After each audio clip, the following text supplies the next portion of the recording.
Hello, this is Meet the Writers. I'm Georgina Godwin.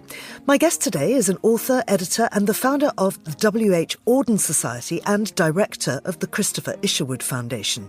She's written and edited more than a dozen books, including 4 novels. She was born in Saigon, raised in Washington, D.C. and now lives between London and Nantucket. She regularly contributes to journals and newspapers, and she's the editor of Christopher Isherwood's voluminous diaries and has now published a monumental biography of the 20th-century American novelist and playwright titled Christopher Isherwood, Inside Out.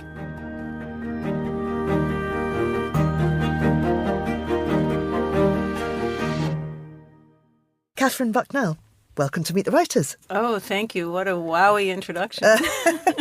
It's lovely to have you here, and I know that Isherwood is a lifelong project for you. This huge book that I've got in my hands is really the product of many years thinking and writing and being involved with this great author. Let's talk about you, though, because you were born in Saigon. Why was that? Well, my parents were there. I was taken away very young. My dad worked for the U.S. government, and they lived there for 3 years. And, I was taken away as a baby. Although when I went back as an adult, I absolutely loved it. So maybe something went in and stayed. So tell me then about growing up in Washington with a father who was involved in politics. No, he wasn't involved in politics. I'm being a little bit secretive. He was in the CIA. And in fact, he died when I was quite small. Just before my 4th birthday, he drowned off Corsica.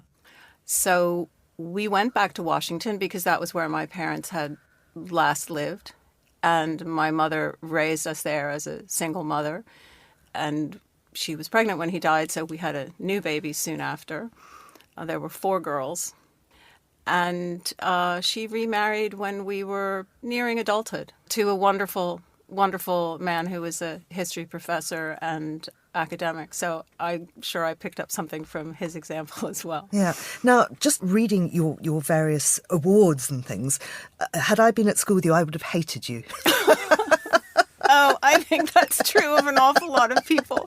But I've come through with some really close friends as well. But you were you were very, very sporty. Tell us about that side of it. Yeah, I will play any game. I absolutely love sport. So I was always guided towards team sports growing up and played soccer, then hockey, then lacrosse.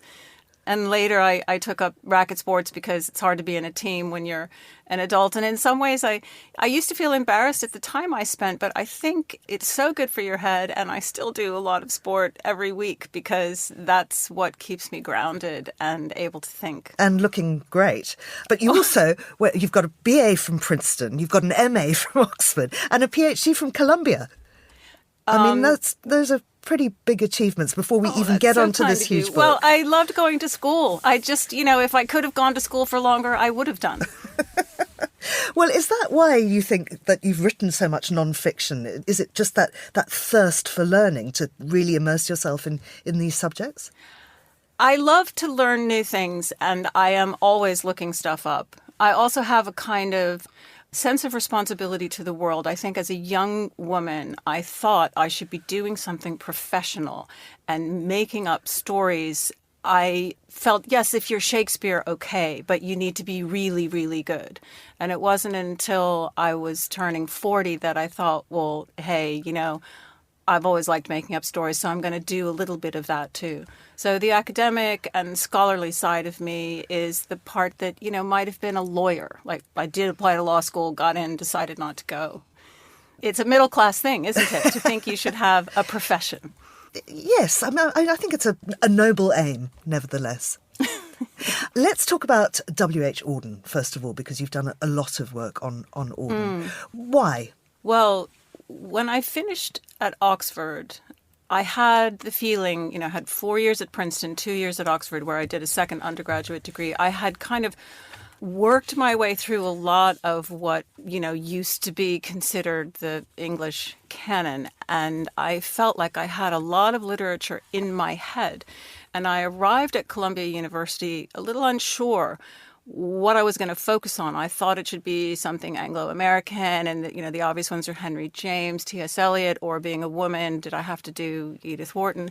But a lot of that ground felt like it was being covered by other people. And I had the good luck to be taught by Edward Mendelsohn, who is professor still at Columbia and the great world expert on Auden and his literary executor. And he was just producing in 1981 a really important new biography of Auden. And it was luck, really, but I saw right away, oh, yes, the thing is to work on a writer where there are still papers that haven't been published and things that haven't been observed and said. And it seemed very exciting to me. And Auden is a writer who had digested the whole of the English canon and every other canon as well. So the excitement and challenge of someone so well-versed and who wrote, works where it was helpful to know quite a lot of literature in order to understand what Auden was up to. So I just found that incredibly exciting and got stuck in with it and kept going for quite a long time. And your book on Auden? Well, that was actually, I wrote my PhD thesis on Auden and then was invited by the OUP to then maybe turn that into a book. But it was about a huge cache of unpublished poetry, the juvenilia. There were over 200 unpublished poems. And I thought, would anyone want to read a book about things that they couldn't get at? And so instead of doing my thesis, I did an edition of Auden's Juvenilia. So it was actually a book by Auden of these unpublished poems. And my thesis became just a whole bunch of footnotes. Mm-hmm. And then to my excitement and surprise, it was of huge interest to many other people, poetry readers, and, it got on the front page of the Sunday sections. And, this was a very scholarly, I thought, dry as dust in the library kind of book. And it was very exciting to do that. It was completely unexpected, the attention it got. And on the back of that, Don Bacardi then asked me to edit Christopher Isherwood's diaries because they were very close friends. And a lot of the material in the Auden Juvenilia was actually material that had been saved by Christopher Isherwood. Huh. So he'd kept this archive over the years, and starting in the 1920s, 1925, when Auden first started sending him his poems, Isherwood saved them all. So I ended up going out to California Isherwood was dead by the time I went. It was about 1990, I think. But I sat in Don Bacardi's dining room and read through them all there. And we became friends. It was very funny, really, because I think he was expecting a kind of Oxford Don in sensible shoes and a tweed skirt. And I will never forget getting out of my rental car in his driveway. He looked at me and just burst out laughing with, I think it was relief. And from that moment, we began to become friends right away, and we're now very close over many years. And of course, Don was Isherwood's partner for many years. Yes. Just before we talk about our main subject, which is Isherwood himself, there's one thing about Auden that has always puzzled me, and it's the nature of his relationship with Dag Hammarskjöld, who was the second UN Secretary General who was killed, I think, in 1961 in the Congo. And Auden edited one of Hammarskjöld's books, and I just wondered if there was anything in that relationship. Oh, wow.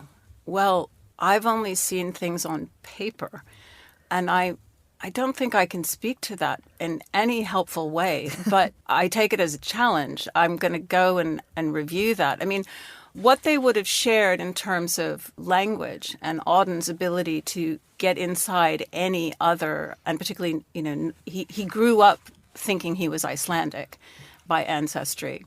In fact, he probably wasn't, but really interested in all things Scandinavian and Nordic. So they would have shared that. Mm. And I don't know what you mean by relationship, but in a lot of ways for Auden, it's always most important. What is the cerebral, what is the intellectual collaboration that can take place? Because for him, that I think is always the most exciting and the most rewarding. Mm.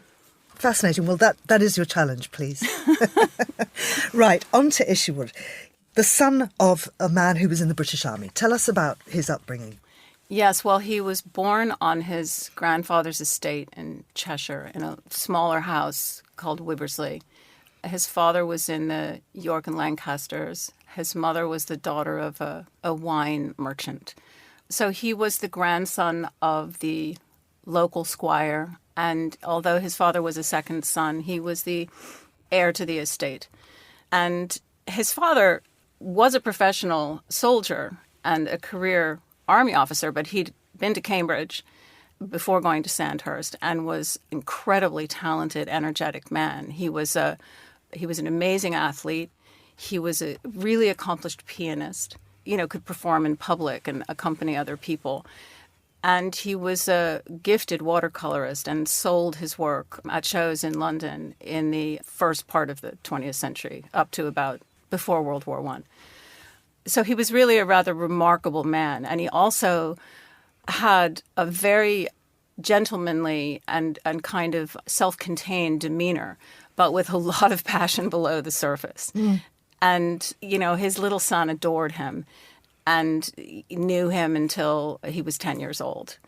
That's a really big thing I have talked about in the biography, because Isherwood himself, he's known for writing about himself, but he didn't really write much at all about himself before 10 years old. The book we have about himself before 10 years old, it's called Kathleen and Frank, and it's a portrait of his parents' marriage.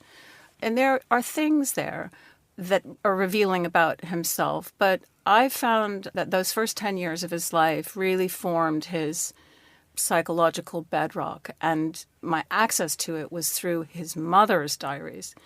His mother was a terrific beauty in a really offbeat way, an only child, maybe a bit spoiled, but also very dutiful and very focused. And, women weren't educated, as we know, really in those days. So all of that kind of shows in some of her, what we might call lack of discipline. But she had an incredible eye. She was also a good painter. She was very adventurous, although she sometimes frightened herself with what she thought she wanted. And she kept diaries, just as her son was going to do later. And she started keeping them when she was a girl, and she kept them all her life until a few years before she died. So the last diary is 1958. And little Christopher William Bradshaw Isherwood, her first and beloved son, is a character in those diaries. And there were just reams of information about his tiny days. And being a mother myself, I was all over that, because I was like, this tells you so much about where this person is headed, like who they are, how they're made. And what I discovered was so much circling back in his maturity when he had found his new home in America and settled down with his partner, Don Bacardi. Many of the beautiful aspects of his childhood were reestablished in that later life. And I wouldn't have been able to understand that if it weren't for his mother's diaries. The next stage in his life, he flunks out of university. He moves to Berlin. But of course, Nazis are there at the time. Tell us what happens. Well, he went to Berlin, he would later say, for the boys. And there's a lot of truth in that. But he also went to be in a foreign place and to be really in the land of the enemy, because after all, the Germans killed his father. He was there from 1929 to 1933, off and on. He was keeping diaries all of that time. In the beginning of that time, he was actually writing a book about how the war had impacted England. But the longer he was there, the more he learned German, and he got really good at it. He began to absorb what was going on in this city where communists and fascists were kind of facing off over the future of Germany, where, there were governments that were just changing constantly. There was a huge amount of poverty in Berlin because of the effects of World War I and the peace treaty and the reparations and so on. He was really interested in what it actually meant to be poor, and wanted to immerse himself in the street life that he was engaging with for sexual reasons. So he wasn't just there for the sex. He was there for the whole experience, and he was recording it. He was teaching German to middle class and upper class, in some cases very wealthy people. So he was having this kind of secret entree into all these different locales in the city. And yes, he went out for the nightlife, and yes, he had a wonderful time and drunken times and so on, but he also got up every morning and got back to work. This record that he was making became two different books, Mr. Norris Changes Trains and Goodbye to Berlin. The first was published in 1935, so pretty close to the time that he had left the city. He had to flee in 1933 after the Reichstag fire. A lot of people had to flee, communists, intellectuals, leftists, Jews, many stayed. But the night of the Reichstag fire, Hitler already had the lists ready to go out and get people in prison and begin to torture and interrogate them. And of course, he was very well known by that stage. He was becoming well known. He had worked for a Communist Front organization as a translator, and it was the International Workers' Aid. There were lots of these things. So he was connected to the communists in that perhaps slender way. But people were also asking about, the Gestapo did go to his lodgings to ask about him. He happened to be away in London. Unclear whether they were asking because he was a writer, whether he was homosexual, whether he'd worked for the communists. All of these things were, scary marks against him. He later dismissed, I was never in danger. It really wasn't that scary. But at the time, I think it really was. And in May 1933, when the book burning took place in the opera place in the center of Berlin, he was there. And he saw that just the sort of books that he was writing were being thrown onto the pile. And also onto that pile went a bust of Magnus Hirschfeld, who ran the Institute for Sexual Science, which was a place where, first of all, Isherwood had lived there and he was friendly with Magnus Hirschfeld, but this was the locale that was studying all forms of sexuality and working politically to change the German penal code so that acts between consenting adults were no longer illegal. And Hirschfeld had fled and the institute was sacked and all of his books were put on that pile to be burned. Now, one of his most famous works, the thing he's known for that he never actually wrote, is Cabaret. Yes. Well, as I say in the book, he was never able to say goodbye to Berlin because Berlin followed him across the Atlantic to the United States. He did work on the play I Am a Camera with his friend John Van Druten, who wrote it in 1951. He helped Van Druten with the play, and he sat in on rehearsals. But he was a very professional guy. If he sold on something for someone else to do, it was like, okay, you do it. I'll have the money. That's fine. And that's why he was really very successful having a career in Hollywood. He just took the income that he could get from whatever work he would get in films and so on. The play I Am a Camera was a huge success. Julie Harris became a star. And then it was 15 years before Cabaret, the musical, opened on Broadway. There were lots of projects to do musicals of Cabaret, what became called Cabaret. He worked with Auden and Chester Coleman on an idea for it. They actually had decided they were now bored with that, and they were all doing other things, and they had their own lives, so that didn't gel. He never went to see Cabaret on Broadway. He had a feeling that he wouldn't like it, but it has to do with the fact that you have used yourself in your art, you have become a character, and then a lot of other creatives swoop in and bring that character to life as they see it. And I think he had to flee from that to try to continue being himself, to continue to grow, to do new art. So I think he just couldn't participate in Cabaret, the musical, or later on the film. He got a little more involved with that, and he adored Michael York. He was uncomfortable with Liza Minnelli because she didn't embody his idea of Sally Bowles. Julie Harris had completely inhabited that part, and nobody else ever could for him. But of course, Liza Minnelli, incredible, unforgettable, and no one's ever remade the movie because who could? She's so amazing. But as he said, if Sally Bowles could have sung that well, everybody in Europe would have been in the Cabaret. So there's, but it's remade, it's transformed. That's what happens with art and adaptations. And he was fine with that. When he first gets to Hollywood, he goes off to become a monk, a Hindu monk. Yes. Well, this is incredibly important, and it is a great turning point in his life. He and Auden in the 1930s both came to see that they could not change the world with the things they were writing. Poetry makes nothing happen, Auden wrote, and Isherwood also with his writing. I think they decided that they'd gotten too involved in politics. They needed to go away to America to become artists, but again, and renew their artistic commitment. But Isherwood himself also suffered, and he suffered off and on all his life from depression. He had a kind of crash. He felt he'd come to the end of his talent.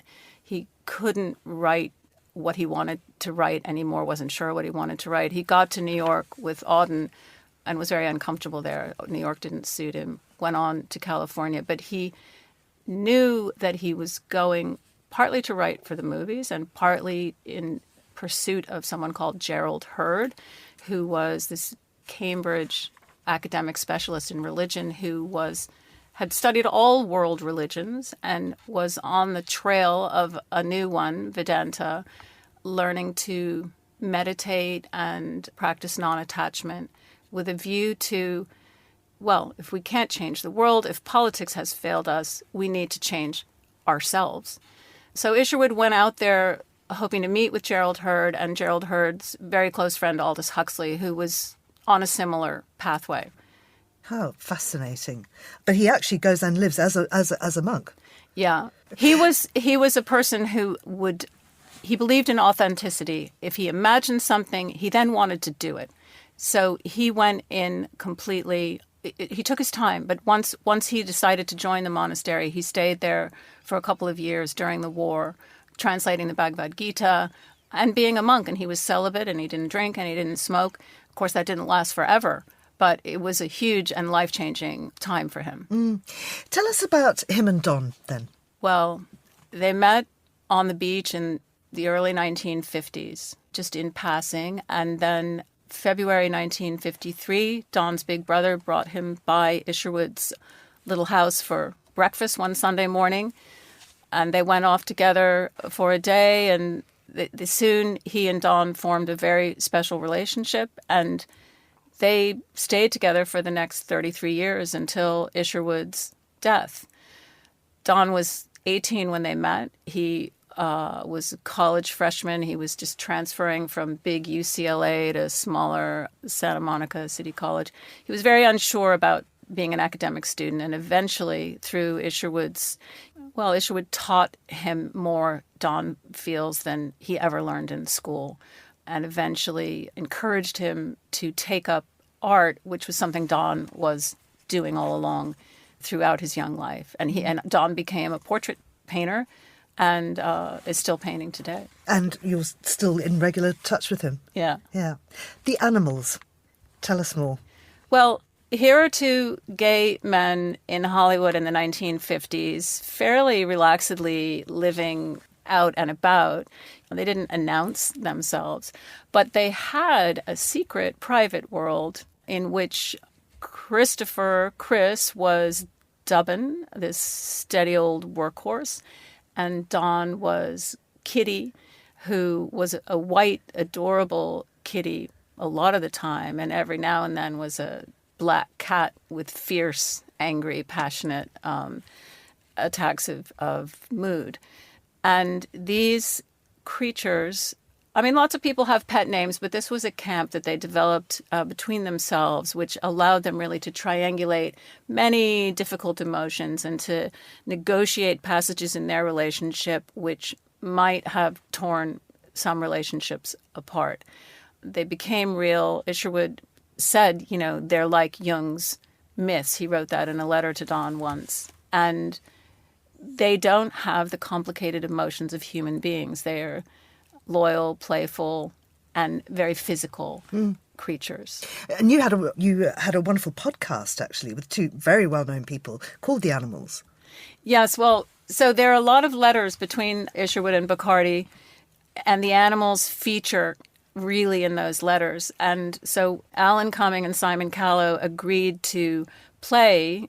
Alan was Don and Simon was Isherwood, and they agreed to read some of the letters for a podcast. And it's wonderful dramatization of this secret world. I mean, Don never told me about the animals until I had finished editing all the diaries. So these letters were secret and unknown. And when the last diary volume was done, and I was like, okay, that was an amazing career I had editing Christopher Isherwood's diaries, Don then presented me with this little plastic bag, inside of which was this cache of letters that he had kept hidden all those years. And I guess he just felt, okay, now maybe it's going to be safe enough to share this with the world. And he trusted me to edit a book and bring that out. In the end, Don is all about candor. In the end, all the truth comes out from him. And his timing is unbelievable, because I think it would have maybe been damaging to their reputations if they'd come too soon. The world has changed since Christopher Isherwood died, and, we have gay marriage now. So the relationship portrayed in the animals is one about which the wider world has a lot of curiosity. Mm. What would you say Isherwood's legacy is? I mean, he really did change culture. I believe that, and I came to believe it while I was working on the book, because I saw through his correspondence with friends in the 30s and 40s that he set out with a deliberate plan to change popular taste, to make the sort of middle-class attitude which had sent Oscar Wilde to prison. He was not going to let that shape or ruin his life. And he knew that he had to write about homosexuals and other renegades or marginal figures in a way that made them attractive and presentable in the drawing room. So first of all, funny. It had to be funny. And a bit exaggerated, which, he picks up a lot from Charles Dickens and the whole tradition of British humor to sneak these people into the drawing room. And he never uses the words homosexual, none of that. It's just portrays these irresistible characters, and the next thing you know, you're laughing and enjoying it, and you can't then go offside. And this was so he captivated the mainstream audience very slowly and very deliberately over decades. Absolutely extraordinary man, and this is an extraordinary book. Thank you so much for coming on to talk to us. It's called Christopher Isherwood, Inside Out, by Katherine Bucknell, and it's published by Chatto and Windus.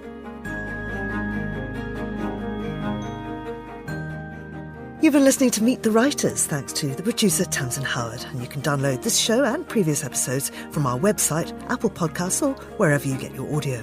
I'm Georgina Godwin. Thank you for listening.